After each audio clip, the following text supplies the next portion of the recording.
Hi guys, welcome back to my channel Stina. आज की जो हमारी वीडियो है वो इस बारे में है कि आपकी शादी किससे होगी, कब होगी, और वो लव मैरिज होगी या अरेंज मैरिज होगी, और किस तरह की बॉन्डिंग रहने वाली है आपकी आपके पर्सन के साथ, पर्सनालिटी, नेचर, काफ़ी सारी डिटेल्स के बारे में आज की वीडियो में हम बात करेंगे।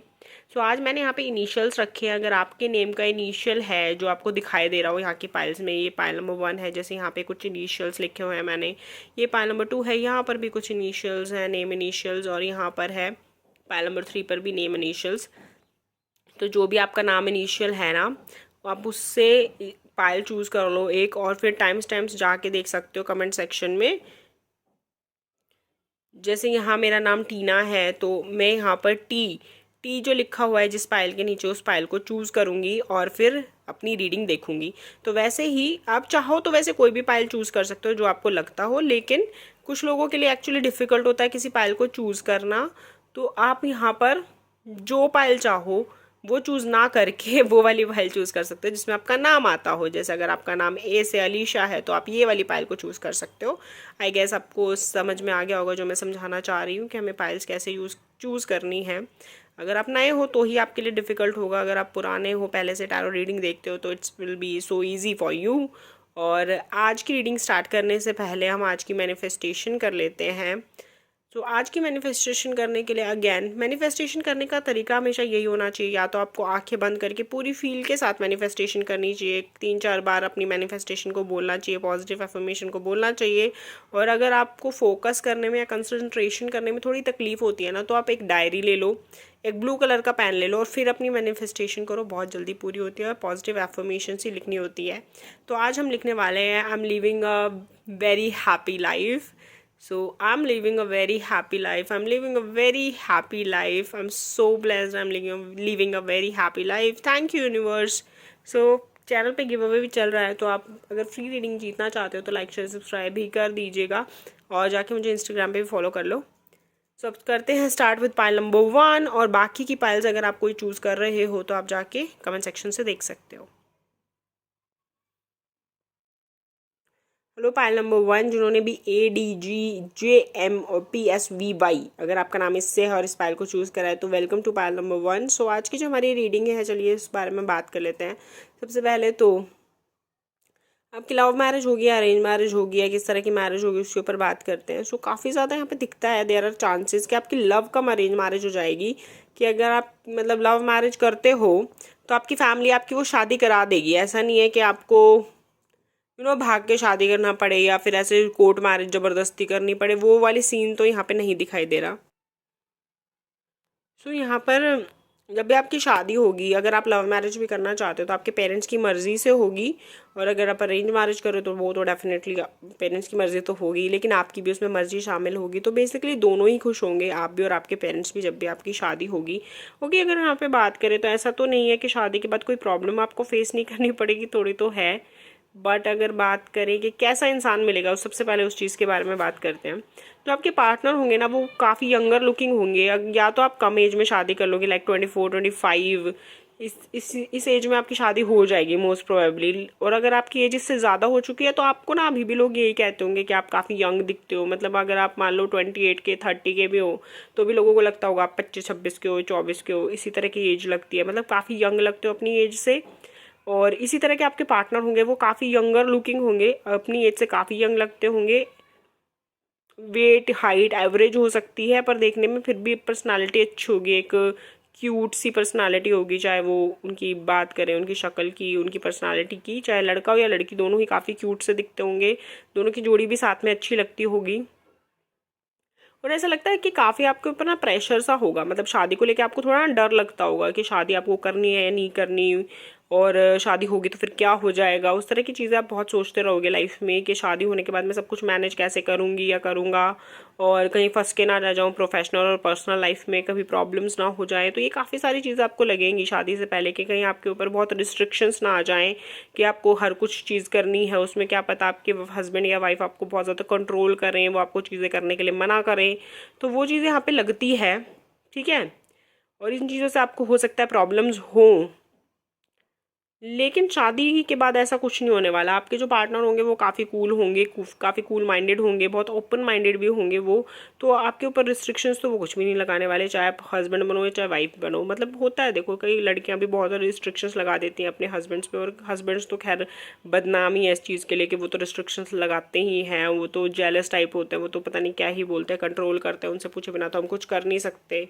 तो ऐसा तो कुछ भी नहीं होने वाला आपकी शादी के बाद। आपके हस्बैंड या वाइफ दोनों ही मतलब बहुत ज़्यादा ओपन माइंडेड होंगे। आपको जैसे अपनी ज़िंदगी जीनी है, जो प्रोफेशन चूज़ करना है, जैसे काम करना है, जॉब करनी है, आप वैसे कर सकते हो। जो कपड़े पहनना है, कहीं फ्रेंड्स के साथ घूमने फिरने जाना है, everything is allowed. It's not a good word but हाँ, everything is like okay with them. उनको किसी चीज़ से कोई प्रॉब्लम नहीं होगी, वो रोक टोक करने वाले इंसान नहीं होंगे।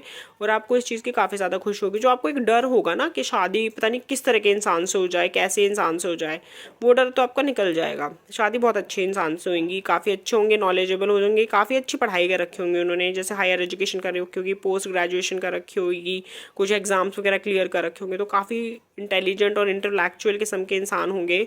शांत बहुत होंगे, गुस्सा बहुत कम आता होगा आपके पार्टनर को, सोच समझ के बात करते होंगे, कम बात करते होंगे।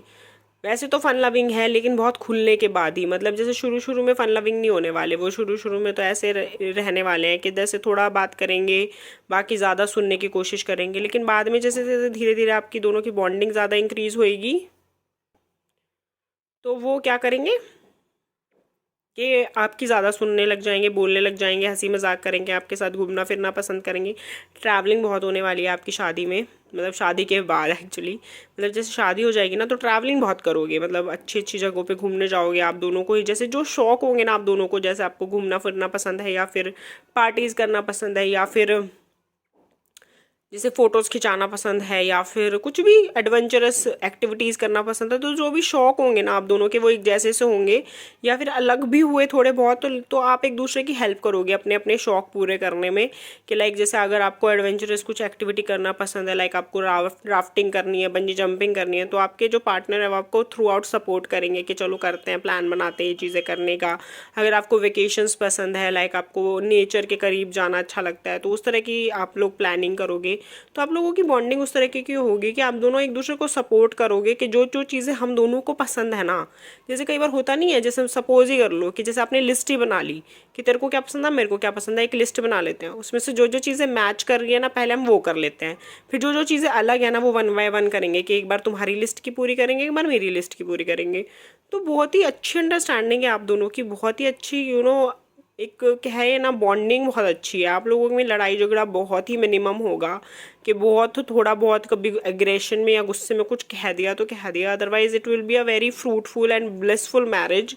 बहुत एक दूसरे के साथ अंडरस्टैंडिंग अच्छी है, काफ़ी मेच्योरिटी के साथ अपने रिलेशनशिप को आप हैंडल करोगे।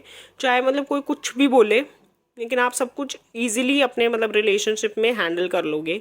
यहाँ पर मतलब फैमिली वगैरह वालों को ना चिंता करने की ज़रूरत नहीं पड़ेगी कि आप दोनों के बीच में कोई प्रॉब्लम तो नहीं है। कई बार देखो होता है कि शादी करवाने के बाद घर वालों को चिंता होती है कि प्रॉब्लम्स तो नहीं चल रही, या फिर कई बार होता है कि बार बार इश्यूज़ को सॉर्ट आउट कराना पड़ता है आप दोनों के बीच में। ऐसा कुछ भी नहीं होने वाला। आप अपने सारे इश्यूज़ अगर आएंगे भी तो खुद ही सॉर्ट आउट करोगे, क्योंकि यहाँ पे ऐसा लगता है कि शादी के शुरुआत के 1 साल में 2 साल में हो सकता है कुछ फाइनेंशियल इश्यूज़ आए, मे बी आपको जॉब स्विच करनी पड़े, मूव ऑन करना पड़े आपको या आपके पार्टनर को। तो कुछ फाइनेंशियली इश्यूज आ सकते हैं, हालांकि आप लोगों के पास बैकअप होगा, आप लोग मैनेज तो उसको कर लोगे। लेकिन उसमें भी आप अपने घर वालों को या अपनी फैमिली को इन्वॉल्व नहीं करोगे, आप उसको भी बड़ी शांति से आराम से खुद ही इन्वॉल्व करोगे। जैसे प्रॉब्लम आएगी ना वैसे ही प्रॉब्लम चली भी जाएगी, ज़्यादा पैनिक भी नहीं करने वाले, क्योंकि आप दोनों को पता है कि आप दोनों का सपोर्ट एक दूसरे के साथ है। और शादी की इतनी शुरुआत में ही अगर कुछ प्रॉब्लम्स आ जाती हैं और दोनों जने मिलकर उसको आसानी से सॉल्व कर लेते हैं, जो कि यहाँ पे दिखता है कि आप आसानी से कर लोगे, तो उससे जो आपकी बॉन्डिंग बनेगी ना वो काफ़ी ज़्यादा स्ट्रांग हो जाएगी, और वो आगे ना आपको बहुत हेल्प करेगी आपकी ज़िंदगी चलाने में। क्योंकि यहाँ पर ऐसा दिखता है कि एक बार आपकी जैसे धीरे धीरे आप ना शुरू शुरू में शादी के 2 साल में ही ना इतना कुछ एक दूसरे के बारे में जान लोगे और समझ लोगे कि आप लोगों को लगेगा कि this is a very wonderful person, और इनसे ज़्यादा अच्छा कोई मिल ही नहीं सकता। तो ये एक आपको ऐसा लगेगा ब्लेसिंग है कि इतना अच्छा जगह शादी हो गई, इतना अच्छा इंसान मिल गया, तो मतलब अब तो और क्या ही चाहिए, अब तो बस ज़िंदगी जीनी है, मज़े करने हैं। तो उस तरह की वाइब्स हैं आपके रिश्ते में। मतलब बहुत सारे लोग एक्चुअली आप लोगों का एग्जाम्पल देंगे कि वो दोनों कितने अच्छे से रहते हैं, कितने प्यार से रहते हैं, उन दोनों का बॉन्डिंग कितना अच्छा है। तो ये यहाँ पे बहुत ज़्यादा प्रोमिनेंट है आप लोगों के रिश्ते के लिए, क्योंकि आपके रिश्ते में प्यार भी है, समझदारी भी है, आप शौक भी पूरे कर रहे हो, अपने बचपना भी दिखा रहे हो, इवन लव भी शो कर रहे हो, पीडीए भी शो कर रहे हो, मतलब एवरीवन नोज कि आप दोनों बच्चों जैसा हरकतें करते हो, प्यार व्यार शो करते हो पब्लिकली भी। बट स्टिल वो आपको एक मेच्योर कपल जैसे ही ट्रीट करने वाले हैं, क्योंकि उनको पता है कि कोई भी लाइफ में देखो शादी होने के बाद रिस्पॉन्सिबिलिटी बढ़ जाती है, प्रॉब्लम्स कहीं ना कहीं आती ही है, रिश्ते में लड़ाई झगड़े भी होते होंगे, लेकिन आप दोनों के लड़ाई झगड़े या प्रॉब्लम्स के बारे में बाहर वालों को कभी पता नहीं चलेगा। तो इसलिए ऑब्वियसली उनको आप बहुत मेच्योर कपल लगोगे एज अ कपल, मतलब बहुत ज़्यादा वो आपको मानेंगे कि आप दोनों बहुत समझदार हो और बहुत अच्छे से रहते हो एक दूसरे के साथ। दैट्स वाई आप इतना ईजिली सब कुछ मैनेज कर रहे हो। लोग इवन आपसे एडवाइस भी लेंगे, और ख़ास करके आपके पार्टनर से काफ़ी एडवाइस लिया करेंगी कि वो फाइनेंशियली क्या करे, अगर उनको कुछ इन्वेस्टमेंट प्लान बनाना है तो, या फिर वो अपने बच्चों की शादी कहाँ पे कराएं, पढ़ाई कहाँ पे करवाएं। तो उस तरीके से ना मतलब काफ़ी मैच्योर एक अडल्ट के जैसे आप लोगों को कंसीडर करा जाएगा इन द फैमिली, तो जिसकी वजह से आप लोगों को काफ़ी रिस्पेक्ट मिलेगी अपने घर में बड़ों की से भी और छोटों से भी। हालांकि यहाँ पे ये दिखता है आप लोग न्यूक्लियर रहने वाले हो में भी, मतलब पति पत्नी ही रहोगे और काफ़ी टाइम तक आप ना इंजॉय करने वाले हो, मतलब आपको जो रोमांटिक जो टाइमिंग है ना वो बहुत ज़्यादा दिखती है, कि या तो हो सकता है आप अफेयर में बहुत ज़्यादा टाइम रहे हों, तो यूँ दिखता है कि आप काफ़ी साल तक मतलब एक रोमांटिक रिलेशनशिप इंजॉय कर रहे हो विदाउट किड्स, मतलब बहुत ज़्यादा जिम्मेदारी नहीं है, बस एक रेगुलर जिम्मेदारी है और एक दूसरे के साथ काफ़ी इंजॉय कर रहे हो। तो हो सकता है आप शादी के बहुत ज़्यादा साल बाद बच्चे प्लान करो, या फिर काफ़ी साल तक आपका लोगों का अफेयर रहे और उसके बाद फिर आप शादी करके बच्चे प्लान करो। तो ये चीज़ यहाँ पे दिखाई देती है, वो उस चीज़ का एक संकेत है एक। बाकी आप लोगों की जैसे विशेज़ है ना, अगर ट्रैवल की, एडवेंचर्स की, या भी कुछ भी, जैसे कईयों की विशेज़ होती है कि उनको लग्जरी इंजॉय करनी है लाइफ में, कईयों की होती है कि उनको शांति चाहिए, पीस ऑफ माइंड चाहिए। तो जो भी आप लोगों की विशेज़ है ना, वो आपके जो पार्टनर है ना उसमें हर्डल नहीं बनेंगे, वो उसमें सपोर्ट सिस्टम बनेंगे आपका। वो आपकी विश पूरी करने के लिए आपको नए नए रास्ते सुझाएंगे, आपकी हेल्प करेंगे, इवन वहाँ पे उन रास्तों पे आपको ले जाने में भी हेल्प करेंगे, उन रास्तों पे भी आपको अकेला नहीं छोड़ेंगे, आपकी पूरी हेल्प करेंगे, आपको पूरा ऐसे साथ देंगे।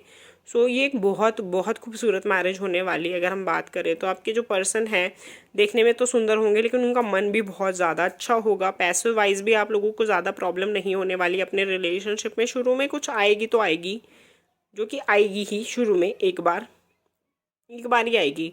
उसके बाद की जो आपकी मैरिज लाइफ है ना उसमें आपका सब कुछ सही है, पैसों की कोई इशू नहीं है, आप लोग अपनी सेविंग्स करके चलोगे, आप लोग अपनी यू नो एक प्लान बना के खर्चा करोगे, सो दैट आपको लाइफ में कभी दोबारा पैसों की प्रॉब्लम ना होए, और प्रॉब्लम आती भी है तो आप लोग मैनेज कर पाओ। तो उस तरह से आप लोग काफ़ी मेच्योर हो भी, ऐसा नहीं है कि आप प्रिटेंड कर रहे हो मेच्योरिटी को, आप काफ़ी मेच्योर होंगे, तो इसलिए अपने रिलेशनशिप को काफ़ी से हैंडल कर लोगे अच्छे से। ऊपर से दोनों में ही काफ़ी पेशेंस है, तो उस हिसाब से भी आप अपने रिलेशनशिप को काफ़ी अच्छे से हैंडल कर लोगे। ओवरऑल एक बहुत पॉजिटिव वाइब्स यहाँ पे मुझे दिखाई देती है आप दोनों के रिलेशनशिप में। यहाँ पे अगर मैं बात करूँ तो मुझे ना अर्थ एनर्जी ज़्यादा दिखाई दे रही है, तो अर्थ साइन हो सकता है आपके पार्टनर के, या फिर वाटर साइन हो सकते हैं, ये मुझे ज़्यादा दिखाई दे रहे हैं।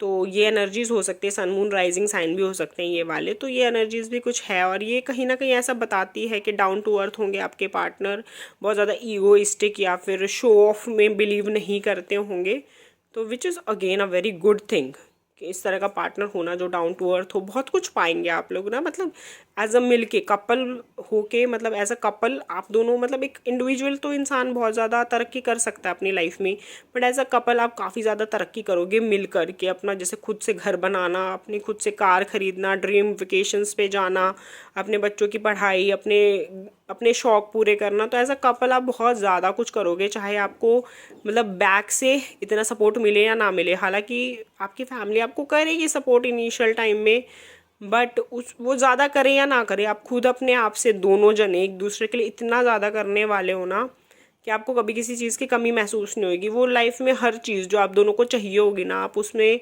अपनी पूरी मेहनत लगा के उसको पालोगे। और एक जो ये आपका जो रिश्ता है ना, ये थोड़ा डिवाइनली गाइडेड है, एक्चुअली थोड़ा नहीं काफ़ी ज़्यादा डिवाइनली गाइडेड है। आपका चाहे कोई रिलेशनशिप टूटे या आपकी शादी होने में डिले हो या कुछ भी हो, आप इसी इंसान के पास पहुंचोगे, हर रास्तों से आके इसी इंसान के पास पहुंच जाओगे, क्योंकि ये आपके सोलमेट कनेक्शन है।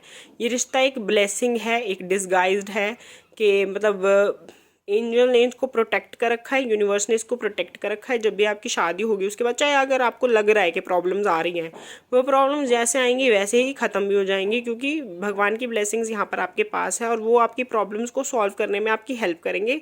बल्कि वो जो प्रॉब्लम्स आएंगी ना, वो आपको ग्रो करने में हेल्प करेंगी और फिर बस वो वैनिश हो जाएंगी। वो आएंगी भी इसीलिए। तो आपको कभी इस तरह से डरने की ज़रूरत नहीं है कि शादी होने के बाद कोई इनसिक्योरिटी मन में रखो कि कल को कोई प्रॉब्लम हो जाएगी तो ये पति या ये पत्नी, ये पार्टनर मेरा साथ देंगे या नहीं देंगे। वो हमेशा देने वाले हैं, वो हमेशा देंगे, बिकॉज आपका जो रिश्ता है वो हमेशा के लिए एक सोलमेट कनेक्शन है, तो हमेशा ही ये कंटिन्यू करने वाला है। काफ़ी ब्यूटीफुल रीडिंग आई है आज की आप लोगों के लिए और काफ़ी मुझे अच्छा लग रहा है। इट्स सब वेरी पॉजिटिव वाइब्स और बहुत ही पॉजिटिव कपल यहाँ पर दिखाई दे रहा है। So this is your reading. I hope आपको अच्छी लगी होगी। लाइक शेयर सब्सक्राइब जरूर करना चैनल को, और thank you so much for watching. Bye. Hello pile number 2, अगर आपने BEHKNQTWZ इसमें से किसी इनिशियल को चूज़ किया था तो welcome to the pile number 2 reading. और आज यहाँ पर हम बात करने वाले हैं कि आपकी लव मैरिज होगी, अरेंज मैरिज होगी, और क्या डिटेल्स रहने वाले आपकी शादी को लेकर। सो यहाँ पर अगर बात करें तो मोस्ट प्रोबेबली ऐसा लगता है काफ़ी सारे लोगों के लिए यहाँ पे अरेंज मैरिज होने वाली है। और अगर आपकी लव मैरिज होगी तो it will be a difficult task to get married to your desired person, because बहुत पापड़ बेलने पड़ेंगे, बहुत ज़्यादा। मतलब ऐसा फेज़ आने वाला है कि ब्रेकअप होगा, पैचअप होगा, ब्रेकअप होगा, पैचअप होगा, इवन शादी पक्की होते होते भी ऐसा होगा जहाँ पर मतलब घर वाले हाँ बोल चुके हैं फिर ना बोल देंगे। मतलब काफ़ी डिप्रेसिंग सिचुएशन मुझे यहाँ पे दिखाई देती है आप लोगों के लिए। 9 of swords, 8 of cups, the moon energy, 5 of cups, काफ़ी सारी ऐसी एनर्जीज है जो यहाँ पे शो करती है कि it will be a depressing task for you. शादी रिलेटेड आपको काफ़ी ज़्यादा ऐसे परेशानी होनी पड़ेगी। हो सकता है जैसे आप जिस पर्सन को पसंद करते हो शादी आपकी उससे ना होए, किसी और से होए, और इसी वजह से आप दुखी हो जाओगे। पर देखो शादी तो आपकी अच्छी होने वाली है, मतलब शादी किसी से भी हो रही है अगर एक बार शादी हो जाती है, क्योंकि मोस्ट प्रोबेबली यहाँ पे दिखता है अरेंज मैरिज, और अगर लव मैरिज होती है तो बहुत मुश्किलों से होंगी। हो तो जाएगी ही, क्योंकि हो तो रही है, पर बहुत मुश्किलों से। अब बात करें कि वो शादी रहने कैसी वाली है। सबसे पहले तो हो सकता है कि आपके जो पार्टनर है वो थोड़े से गुस्से वाले हों। मतलब उनमें जब तक पेशेंस है तब तक तो है, लेकिन अगर एक बार गुस्सा आ जाता है तो बहुत आ जाता है, बहुत एटीट्यूड में हो जाते हैं, ईगो में हो जाते हैं। हो सकता है आपसे कई कई दिन तक बात ना करते हो, आपको अवॉइड करते रहते हो, आपको इग्नोर मारते रहते होंगे, और आप कोशिश करते होंगे कि आप अच्छे से बात करो, but still a toxic person like that he is और शी इज़। तो वो वही चीज़ें, वही बिहेवियर रखते हैं कि भाई बात नहीं करनी मुझे जब तक मेरा मूड ठीक नहीं होगा, और वो भी एक आपके लिए इरिटेटिंग ही चीज़ हो जाएगी। शादी के बाद पैसों की भी कुछ दिक्कत होती सी दिखाई दे रही है। ऐसा लग रहा है जैसे शादी से पहले आपके पास काफ़ी पैसे होंगे, मे बी आपकी फैमिली जैसे आपको काफ़ी फ्रीडम दे के रखी होगी, काफ़ी आपको पैसे मिलते होंगे कि आप अपनी ज़िंदगी में अपने शौक़ पूरे करो, अपना पढ़ाई अच्छे से करो, सब चीज़ के लिए। शादी के बाद आपको थोड़ा सा दिक्कत होगा, खुद कमाओगे तो वो भी घर पे देना पड़ेगा, और घर वाले तो आपको गिन गिन के ही देंगे पैसे। तो शादी के बाद ना आपको रिस्ट्रिक्शंस फील होने वाली है स्टार्टिंग में। मतलब आपको वो टाइम देखना पड़ेगा जहाँ पर वो शादी का, वो कहते हैं ना रियल इंडियन वेडिंग, वैसे कहते तो नहीं है, पर हाँ जैसा डर होता है ना एक लड़की को या एक लड़के को भी कि शादी के बाद ना यार लाइफ में बड़ी रिस्ट्रिक्शंस हो गई है, इतनी रिस्पॉन्सिबिलिटीज़ मेरे पे डाल दी है, सारा दिन का काम, थकान, और फिर उसके बाद अपने मन के करने को भी नहीं मिलता। तो वो सिचुएशन आपके साथ होने वाली है शुरुआत के 1-2 साल तो मतलब बैंड बजने वाली है, ढोल बजने वाला है आपका। आप दोनों तरफ से परेशान होने वाले हो, मतलब घर के काम भी, बाहर के काम भी, और आपको लगेगा एकदम से आपके ऊपर बहुत ज़्यादा जिम्मेदारी होगी। हालांकि ये एक ऐसी चीज़ है जो एक आता है ट्रांसफॉर्मेशन, एक ट्रांजिशन आता है शादी के बाद बहुत सारे लोगों की ज़िंदगी में। मतलब वो हनीमून फेज से जैसे ही निकलते हैं, मतलब जैसे शादी वादी हुई, फिर हनीमून पे गए, घूम फिर के आए, और उसके बाद बस देखो चूल्हा चौका ही दिखता है। लड़कियों के लिए तो सारा दिन घर का काम करो, फिर अपने जॉब पे जाओ, फिर घर का काम करो, फिर बच्चे की प्लानिंग करो, फिर बच्चा हो जाए तो बच्चे को देखो पूरा दिन। कुछ के लिए ये भी हो सकता है कि विदाउट प्लानिंग ना जल्दी से ही बच्चा हो जाए, मतलब जल्दी बेबी कंसीव कर लो, फिर उसकी भी जिम्मेदारी एकदम से आ जाएगी। तो 1-2 साल शुरू में बहुत हैक्टिक होने वाले हैं। मैं ये नहीं कहूँगी कि इसमें आपको आपके हस्बैंड या आपके पार्टनर आपको सपोर्ट नहीं कर रहे, उनका साथ है, पर वो कितना साथ देंगे ना। जो प्रॉब्लम है वो तो है, वो दोनों को मिलकर सहन करनी ही पड़ेगी, कि एकदम से काम बहुत बढ़ गया, रिस्पॉन्सिबिलिटी बहुत बढ़ गई है, खर्चे बहुत बढ़ गए, उतने पैसे नहीं आ रहे हैं, या फिर जो पैसे आ रहे हैं वो सारे खर्च हो जा रहे हैं, सेविंग नहीं हो रही। तो जैसे घर की छोटी छोटी चीज़ें तकलीफ़ होती है ना, वो तकलीफ़ आप लोगों को फील होने वाली है। मतलब आपके शौक बहुत बड़े बड़े हैं, सपने बहुत बड़े बड़े हैं कि आपको घूमना है, फिरना है, लग्जरी चीज़ें चाहिए, हर पार्टी में नए कपड़े पहनने हैं, आपको ये चाहिए वो चाहिए, यहाँ घूमना है वहाँ घूमना है। लेकिन उनको शौक को पूरा करने के पास टाइम ही नहीं है, पैसे ही नहीं है। जब भी सोचते हो या तो पैसे कम पड़ जाते हैं या टाइम नहीं होता है। अगर आपको छुट्टी मिल रही है तो उनको छुट्टी नहीं मिल रही है, छुट्टी मिल रही है तो कोई और काम पड़ गया है, कोई रिश्तेदार आ गया है मिलने के लिए। तो एक फ्रस्ट्रेटेड सी ज़िंदगी जीने वाले हो शुरुआत में, which is not good. But या रियलिटी ऑफ मैरिजेस, जिससे लोग एक्चुअली आजकल के यंगस्टर्स काफ़ी डरते हैं कि यार यार मेरे साथ ऐसा क्यों हो रहा है। मतलब लिटरली हम लोग ना हनीमून फेज़ के सोच के कि ओहो लाइफ में कोई इंसान आएगा, हम लोग प्यार से रहेंगे, है ना। मतलब वो यश राज की मूवीज़ के गाने बजेंगे बैकग्राउंड में और हम लोग बर्फ़ में और पहाड़ों में जाके डांस करेंगे, वो वाली चीज़ सोच के शादी होती है। वो सिर्फ 15 दिन चलता है मुश्किल से, अगर हफ्ता भर हनीमून चलेगा तो उतना ही। उसके बाद यार वही घर की चिक चिक दाल रोटी की परेशानी। तो वो चीज़ आपको एक्चुअली, वो रियलिटी आपको रियलाइज़ होगी कि शादी से पहले लाइफ कितनी इजी थी ना। आप घर पे जाते हो, अपने पेरेंट्स को बोलते हो खाना चाहिए, पीना चाहिए, पैसा चाहिए, और सब कुछ हो जाता था। अभी आप वही शूज़ में आप हो कि लोग आपको बोल रहे हैं खाना चाहिए, पैसे चाहिए, ये चाहिए वो चाहिए, और आप अपनी लाइफ मतलब उनके लिए न्यौछावर कर रहे हो, सेक्रीफाइस कर रहे हो कि हाँ ठीक है। अब आपने वो रोल अपना लिया है शादी के बाद। और फिर यार देखो, एक बार अगर बेबीज़ हो जाते हैं ना तो it's a never ending process. अभी उनके लिए तो लुक आफ्टर करना ही पड़ेगा ज़िंदगी भर के लिए। हालांकि फिर ये ज़रूर है, आपके ना जो पार्टनर है वो शुरू शुरू में थोड़े से हो सकते हैं कि थोड़े थोड़े एटीट्यूड दिखाते हो, कभी कभी नाराज़ हो जाए तो गुस्सा दिखाएंगे, लेकिन बाद में ना वो आपके एफर्ट्स को ज़रूर देखेंगे कि आप इतना कुछ कर रहे हो। तो धीरे धीरे ना वो आपकी काफ़ी ज़्यादा सुनने लग जाएंगे कि जैसे आप कुछ भी उनको बोलोगे ना तो वो आपकी माना करेंगे। हो सकता है शुरू शुरू में जैसे वो आपकी नहीं सुनते हो, अपने इन लॉज की, मतलब आपके इन लॉज की ज़्यादा मानते हो, आपको जैसे बोल देते होंगे कि नहीं नहीं वही जो कह रहे हैं वही करना है, सब कुछ उनके हिसाब से ही चलेगा। लेकिन शादी के 2-3 साल में ना वो उनका नेचर चेंज हो जाएगा। उनको दिख जाएगा कि आप बहुत ही ज़्यादा अच्छे हो, बहुत ज़्यादा उनको सपोर्ट करते हो, उनके घर का वालों का ख्याल रखते हो, उनका ख्याल रखते हो, और हर काम बहुत ईमानदारी से करते हो। और वो चीज़ देख के ना वो इतने इम्प्रेस होंगे, उनको पता है कि नहीं you are a very good person. तो वो हमेशा आपको ज़्यादा सपोर्ट करेंगे कंपैरेटिवली टू अदर्स। वो हमेशा आपकी बात माना करेंगे, आपने जो जैसे कहोगे वो वैसे सुना करेंगे। तो ये चीज़ ना अपने पार्टनर के साथ अगर आपको अपनी बॉन्डिंग अच्छी बनानी है ना, तो उसके लिए मैं यही कहूँगी कि आपको पेशेंस रखने हैं, और अपना प्यार कम नहीं करना, अपना प्यार बना के रखना है और पेशेंस भी बना के रखने हैं। तो फिर आपकी दोनों की बॉन्डिंग है ना वो बहुत अच्छी हो जाएगी। शुरू में हो सकता है हैक्टिक लगे आपको शादी करना, पर आप दोनों की बॉन्डिंग बहुत अच्छी हो जाएगी। हाँ पे एक चीज़ दिखता है, आपके पार्टनर की पर्सनालिटी बहुत अच्छी होगी। हो सकता है कि लंबी हाइट, अच्छी फिजिक, जिम विम भी जाते होंगे, काफ़ी ध्यान रखते होंगे अपना, तो काफ़ी गुड लुकिंग होंगे। थोड़ा सा एटीट्यूड भी होगा, गुड लुकिंग लोगों में थोड़ा सा होता भी है ना एटीट्यूड के, और मेरे को तो कोई भी मिल जाएगी वो वाला, तो उस तरह का थोड़ा सा एटीट्यूड भी होगा, बट ठीक है। तो शुरू शुरू की मेरे को यूँ लगा लो नादानी सी, कि जब आप लोग एक दूसरे को कम जानते होते हो ना तो कम ही भरोसा होता है एक दूसरे के ऊपर। लेकिन एक बार जानने के बाद आप दोनों के बीच में एक अच्छा प्यार होगा, कनेक्शन होगा, एक भरोसा तो बहुत ज़्यादा होगा, जो कि ट्रस्ट तो एक बहुत बड़ा बेसिस भी होता है कि मैरिज का। मतलब अगर ट्रस्ट हो किसी भी रिलेशनशिप में तो वो बहुत ज़्यादा अच्छे से वर्क करती है। लव, केयर, रिस्पेक्ट थोड़ा थोड़ा बाद में भी आ जाता है, लेकिन अगर ट्रस्ट ना हो ना तो रिश्ता निभाना बहुत मुश्किल हो जाता है। तो यहाँ पर आपके पार्टनर है ना, वो आप जब उनका ट्रस्ट गेन कर लोगे तो आप दोनों की जो बॉन्डिंग होगी वो नेक्स्ट लेवल होगी। फिर उसके बाद आप जैसे उनको कहोगे ना, उनको सारी चीज़ें समझ में आएगी कि आप क्या चाहते हो लाइफ में, क्या नहीं चाहते हो, आपको क्या अच्छा लगता है, क्या बुरा लगता है। और आप वो आपकी उन चीज़ों में पूरी हेल्प भी करेंगे कि आपको जो चाहिए, जो पसंद हो वो चीज़ वो आपके लिए पूरी करें। तो आपकी जो मेहनत है ना इतनी वर्थ करने वाली है, मतलब आपको उसकी वर्थ मिलेगी, आपको उसका फ्रूट मिलेगा। वरना कई बार होता है कि यार पूरी ज़िंदगी लग जाती है, लेकिन एक पार्टनर होता है ना उसका दिल ही नहीं पिघलता।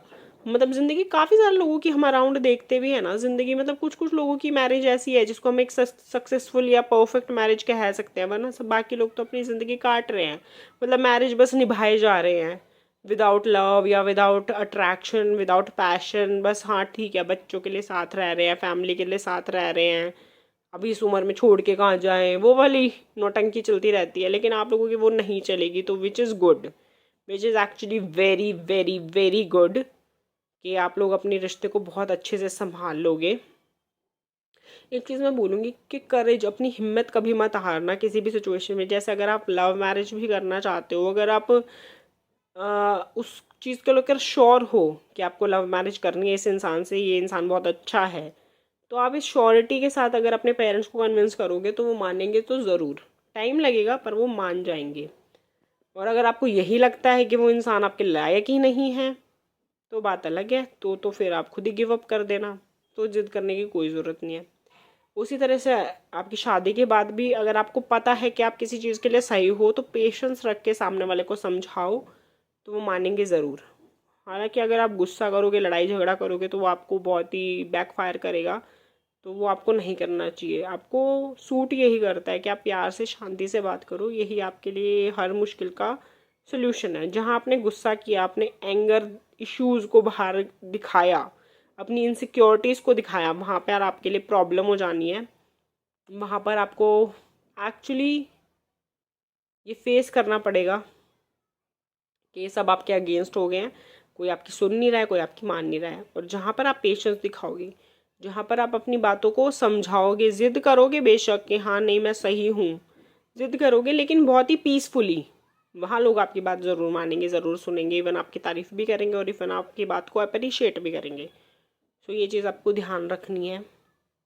एक चीज़ मुझे अभी भी दिखती है कि बहुत सारे लोगों के लिए लेट मैरिज हो सकती है ये, कि आपकी शादी 30s में हो या फिर अराउंड 30 हो, और लेट मैरिज हो सकती है। काफ़ी ऑब्स्टिकल्स भी दिखते हैं। एक तो रीज़न यही हो सकता है कि लव मैरिज करना चाह रहे हो तो आपकी मैरिज लेट हो सकती है। दूसरा ये कि जिस तरह का इंसान आप फाइंड करना चाह रहे हो अरेंज मैरिज में भी फाइंड करने में वैसा टाइम लग जाए, because you have some standard in life कि आपको किस तरह के इंसान से शादी करनी है। आप किसी से भी आरे गहरे से शादी नहीं कर सकते। तो एक जैसा आपको चाहिए उसके लिए you have to keep waiting and then वो आपको मिलेंगे। ऑप्शंस तो बहुत होंगे लेकिन एग्जैक्ट वैसा इंसान मिलने में टाइम लगेगा थोड़ा सा आपको, क्योंकि आपकी पर्सनालिटी काफ़ी अच्छी है, आप देखने में काफ़ी स्मार्ट हो सकता है आप काफ़ी पतले से हो। सो ये आपकी रीडिंग है। आई होप आपको अच्छी लगी होगी। लाइक शेयर सब्सक्राइब जरूर करना चैनल को। आज की पॉजिटिव इन्फॉर्मेशन कर लेते हैं जो कि है, I M living a very happy life, I M living a very happy life, I M living a very happy life, I am so blessed. Thank you universe. और चैनल के ऊपर give away भी चल रहा है, so like share subscribe जरूर करना। Instagram पे उनको फॉलो कर लेना, हो सकता है फ्री रीडिंग जीत जाओ। And thank you so much for watching. Bye bye. Hello pile number 3, अगर आपने जो नेम इनिशियल्स जो आपने चूज़ करे वो CFILO RUX में से हैं तो this is your reading. Welcome to the pile number 3 reading. अगर बात करें यहाँ पर आपकी super detailed reading about your marriage के बारे में, सो यहाँ पर ऐसा लगता है कि लव मैरिज और अगर अरेंज मैरिज की बात करें तो दोनों ही आपके लिए काफ़ी सक्सेसफुल होने वाली है। बट मेरे को यहाँ पे लगता है कि एक रिश्ते में आपको धोखा मिल सकता है, या फिर हो सकता है कि जैसे आपकी रिश्ते की बात हो रही हो तो वहाँ पर कुछ पता चल जाए, आपका एक रिश्ता टूट सकता है। बेसिकली वो आपका शादी से पहले हो सकता है, और ये भी हो सकता है कि मतलब अफेयर हो सकता है, या फिर ये हो सकता है कि जैसे आप लोग रिश्ते देख रहे हो, कहीं पे बात चल रही हो और फिर ऐसा कुछ पता चल जाए जिसकी वजह से वो रिश्ता मतलब आप लोग तोड़ दो। ये एक पॉसिबिलिटी है। सो एक रिश्ते टूटने की यहाँ पर है आपकी ज़िंदगी में, ऐसे योग बन रहा है कि कोई ना कोई एक रिश्ता टूट सकता है आपका। पर नेवरदलेस चलो आगे जब आपकी शादी होगी, पता है मुझे ऐसा लग रहा है that you will be in a separation, मतलब सेपरेशन हो सकता है आपकी लाइफ में, रिश्ता टूट सकता है, या फिर शादी के बाद भी यानी आप अपने पार्टनर से सेपरेटेड रहो, काफ़ी साल तक अलग आपको रहना पड़े। बट अगर बाद की बात करें तो यहाँ पर एक ना करियर वाइज सक्सेस आपकी ज़्यादा दिखती है। प्रोफेशनली आपको काफ़ी ज़्यादा झेलना पड़ेगा। मतलब जैसे कुछ लोगों की किस्मत में होता है ना कि प्रोफेशनली तो वो बहुत अच्छा करते हैं, पर उनकी जो पर्सनल लाइफ होती है उसमें बहुत ज़्यादा प्रॉब्लम्स आती हैं, काफ़ी ज़्यादा मुश्किलें आती हैं। लेट मैरिज होना, शादी में रिश्ते टूटना, बार बार शादी होने के बाद भी लड़ाई झगड़े होना, पति पत्नी का एक दूसरे से झूठ बोलना, एक दूसरे से जब भी साथ में हो किसी ना किसी वजह से लड़ाई झगड़ा हो जाना, पैसों की प्रॉब्लम होना, कम्युनिकेशन गैप होना, हो सकता है लॉन्ग डिस्टेंस हो आप दोनों का, लड़ाई झगड़े बहुत हो जाते हो, ठीक है, जो भी प्लान बनाते हो वो या ना पूरे नहीं हो पाते। मतलब सपोज आप अगर मान लो आपके दोनों का लड़ाई झगड़ा हो रखा है और आपने सोचा है कि कोई प्लान बनाते हैं अबाउट कि चलो वेकेशन चलते हैं, चीज़ों को अपने सॉर्ट आउट करते हैं, एक दूसरे के बीच में जो प्रॉब्लम्स हो रही हैं उनको सॉर्ट आउट करें, लेकिन फिर कुछ ना कुछ हो जाता है जिसकी वजह से प्लान कैंसिल हो जाए। यहाँ पर ना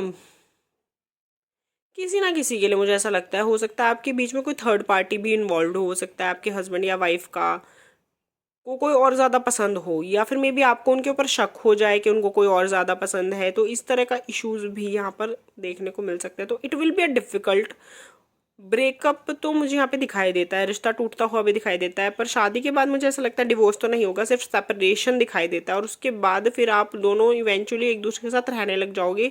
लेकिन इस बीच में ना आप काफ़ी साल एक दूसरे के साथ मतलब लड़ते हुए खराब करने वाले हो, जैसे 1 2 3 साल हो सकता है आप ना एक दूसरे से दूर दूर रहो, बातें ना करो, लड़ाई झगड़े आपके चलते रहे, एंड देन फिर आप दोनों एक दूसरे के साथ रहने की सोचो और फिर अपने रिश्ते को एक मौका दो। तो ये काफ़ी लोगों के लिए है, मतलब जर्नल रीडिंग है तो काफ़ियों के लिए मुझे ये चीज़ें दिखाई देती है कि ये सिचुएशन से होके गुजरोगे। अब कुछ लोग हैं जो इस सिचुएशन से ओवरकम हो जाएंगे, दोबारा से अपने रिकनसाइल कर लेंगे अपने पार्टनर के साथ, और उसके आगे का जो जीवन होगा ना उसमें धीरे धीरे ही सही, पेशेंस के साथ ही सही, लेकिन आपकी जो मैरिज है वो एक सक्सेसफुल मैरिज में कंप्लीट हो जाएगी, मतलब तब्दील हो जाएगी, जहाँ से आपको लगेगा कि आप अपने रिलेशनशिप की मतलब एक न्यू बिगनिंग की तरफ जा रहे हो। अगर आप बिल्कुल ही नए सिरे से अपने रिलेशनशिप को शुरुआत करोगे कि जैसे पहले ना वो अपनी फीलिंग एक्सप्रेस करते थे ना आप अपनी फीलिंग एक्सप्रेस करते थे, आप दोनों ही बहुत जल्दी गुस्से में आ जाते थे, ईगो में आ जाते थे, एटीट्यूड शो करते थे, टेंट्रम्स थ्रो करते थे एक दूसरे का ना, ये सारी चीज़ें छोड़ के अगर आप दोनों एक दूसरे के साथ रहने के लिए एक्चुअली एफर्ट्स करने लगोगे ना, तो ये रिश्ता काफ़ी अच्छे से दोबारा से ग्रो कर सकता है। और ऐसा देखो, मैं यहाँ पे ये चीज़ भी बोलूँगी कि आपकी जो पार्टनर है या आपकी बात करें तो आप दोनों बुरे इंसान बिल्कुल भी नहीं हो, बस आप लोगों को किसी और का एटीट्यूड सहन करना अच्छा नहीं लगता। अगर कोई इंसान आपके तरफ नखरे थ्रो कर रहा है तो आप उसके नखरे नहीं उठाओगे, आपको लगता है कि कोई मेरे से प्यार से बात कर रहा है तो मैं करूँगी, नहीं तो मैं नहीं करूँगी। ये चीज़, ये एटीट्यूड भी आप दोनों की लड़ाई के झगड़े का कारण बन सकता है। हालांकि यहाँ पे यही लिखता है कि बाद में ना बस यूँ लगा लो कि कोई चमत्कार ही होएगा जिसकी वजह से आप दोनों शादी को एक चांस दोगे सेकंड, और उस सेकंड चांस में जो आपका रिश्ता है वो इतने अच्छे से ग्रो करेगा, आप एक दूसरे से इस तरीके से जेलअप हो जाओगे कि आप एक दूसरे को एक्चुअली ट्रू चांस दोगे। यूँ कहते हैं, मतलब यूँ कह सकते हैं यहाँ पर कि आप लोगों को पर्सनली इंडिविजुअल लेवल पे एक ठोकर लगेगी जिससे आपको लगेगा कि आप दोनों को एक दूसरे को चांस देना चाहिए। आप लोग एक्चुअली बहुत अच्छी तरीके से इस रिलेशनशिप को निभा सकते हो, क्योंकि आप छोटी छोटी बातों पे झगड़ा करोगे, कोई बड़ी प्रॉब्लम्स तो नहीं होने वाली बहुत सारे केसेस में। देखो होता क्या है कि जैसे आप किसी और को देख रहे हो कि यार उनकी लाइफ में तो पता नहीं कितनी बड़ी बड़ी प्रॉब्लम चल रही है, एक्स्ट्रा मैरिटल अफेयर है, ये है, वो फिर भी एक दूसरे के साथ रह रहे हैं। तो हमारे बीच में तो ऐसा कुछ इशू नहीं है, तो हमें तो रहना चाहिए, हमें तो चांस देना चाहिए। और ये दोनों चीज़ आप दोनों को रियलाइज़ होंगी, फिर आप एक दूसरे को चांस दोगे, पेशेंस रखोगे कि नहीं हमें संभालना है, घर हो परिवार हो, हमें दोनों चीज़ संभाल के रखना है। क्योंकि यहाँ पर पॉइंट नंबर 3 की जो मेंटालिटी है, मुझे ऐसा लगता है आप लोगों की इस तरह की मेंटालिटी है कि रिश्ते में ना पैसा होना बहुत ज़रूरी है, ज़िंदगी में पैसा होना ज़रूरी है, चाहे पर्सनल लाइफ पे ध्यान दो या ना दो।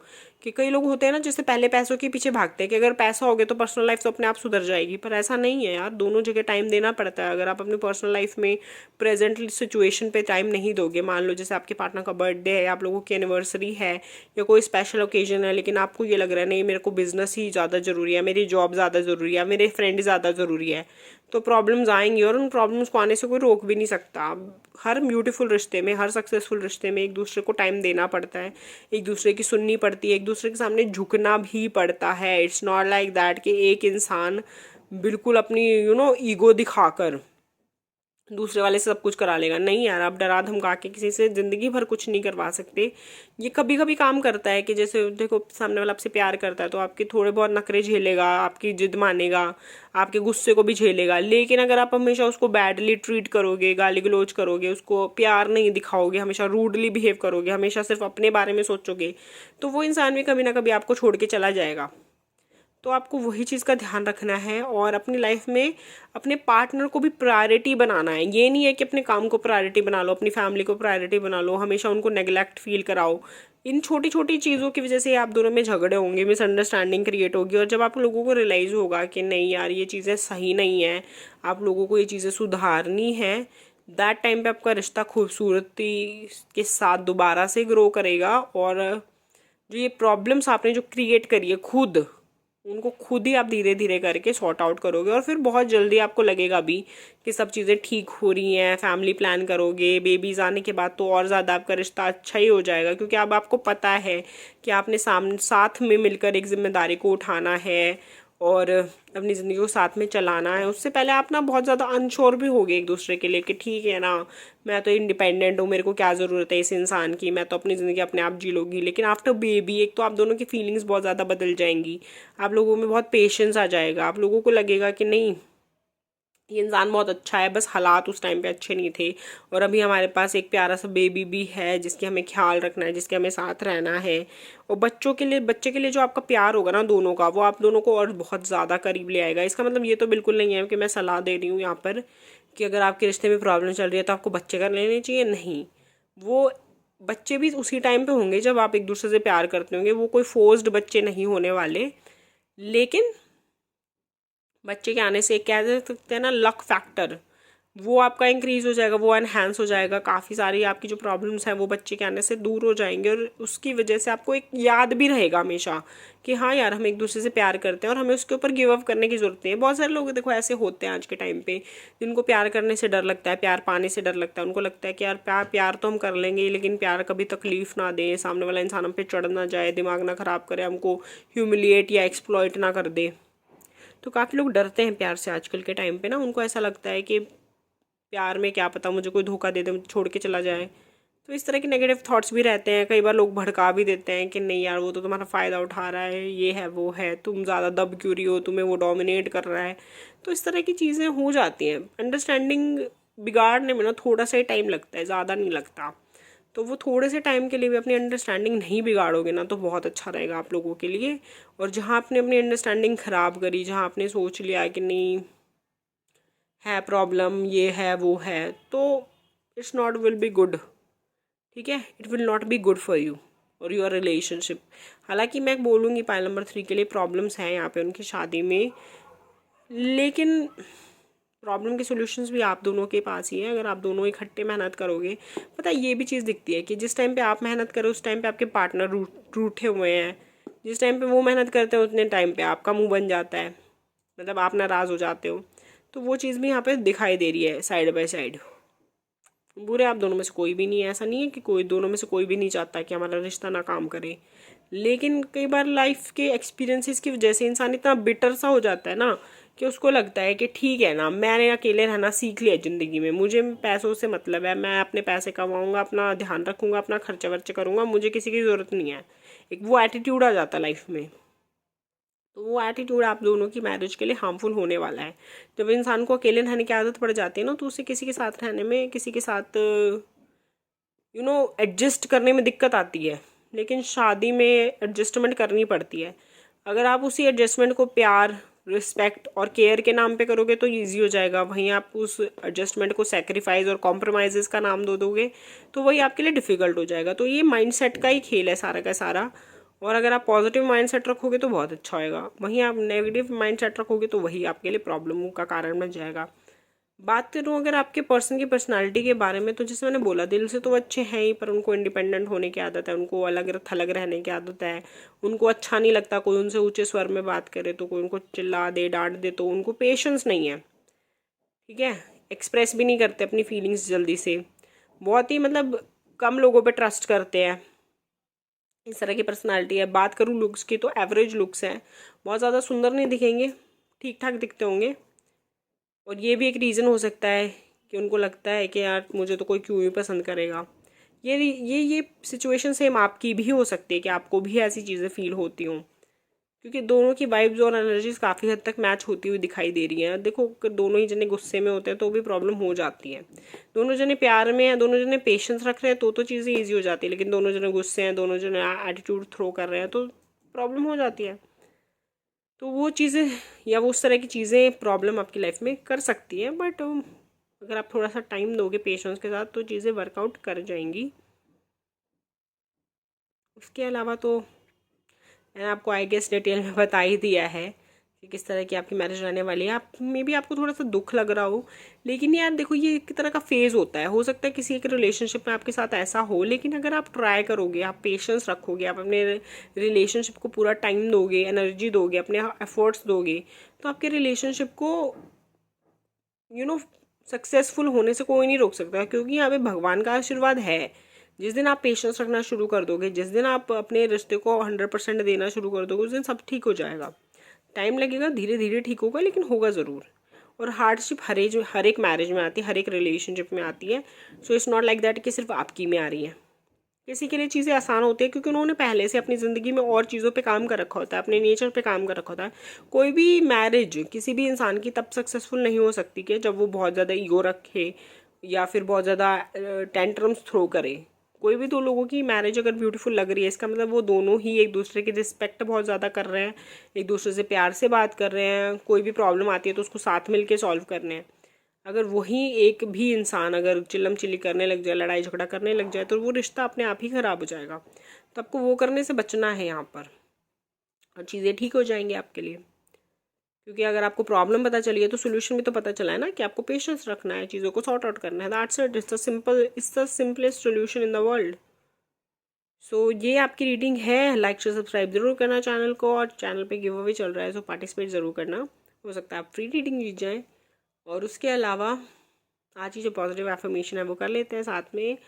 तो आज की पॉजिटिव एफर्मेशन आपको बोलनी है, I am having a very happy life, I am having a very blessed life, thank you universe, thank you universe, thanks for watching, bye bye.